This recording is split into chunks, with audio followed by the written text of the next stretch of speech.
From the now known things file, a senior Republican source tells Fox News that the Senate, quote, is going to be tough to hold on to on Election Day.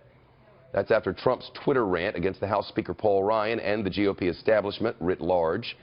The source went on to say, we have been a total collapse in the general ballot. That's when pollsters ask people whether they prefer a Republican or a Democrat without naming names. And that's a bad sign for Republicans. Let's bring in Josh Letterman, a White House reporter with the Associated Press. Josh, where do you see this going?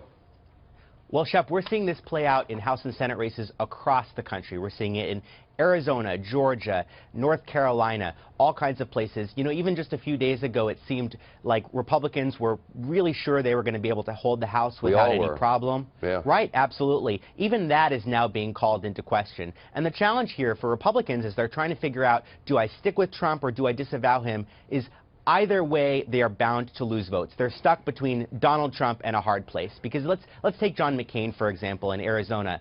This is a state where Trump won by 22 points over Ted Cruz in the primary. There are a lot of Republicans in Arizona who really like Donald Trump and are going to be really upset with McCain and possibly won't vote for him because of his change of heart. On the other hand, were he to have stuck with Trump, you would have seen more moderate Republicans, people who are turned off by Donald Trump, refusing to vote for McCain. So it's a calculation by every single one of these campaigns across the country. Am I more likely to lose more votes by sticking with our party's nominee or by getting rid of him? Well, but based on that reporting that you just gave, that means they'll all lose because there aren't enough voters to go around. You need voters to vote down the ticket, and if they don't do that, everybody loses. So do they have a strategy to rectify this?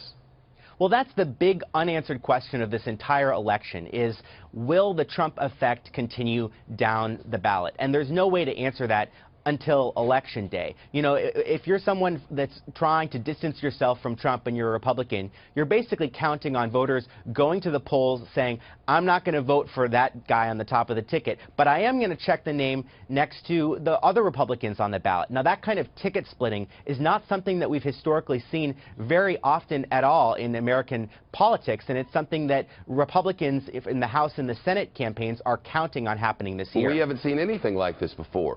But it doesn't make sense that you're a Republican and you want conservative ideals, you want, you want a conservative way of government, that you would realize Donald Trump isn't for you and then not vote for other Republicans. It just doesn't make sense. Is the point that those people would just stay home so there wouldn't be votes for anyone?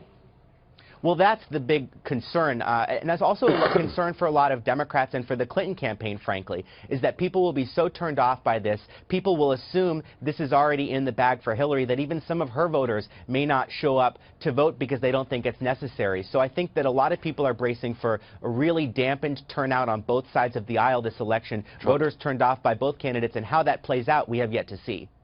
Josh Letterman, nice to see you again. Thanks for coming in. Thanks, Shep.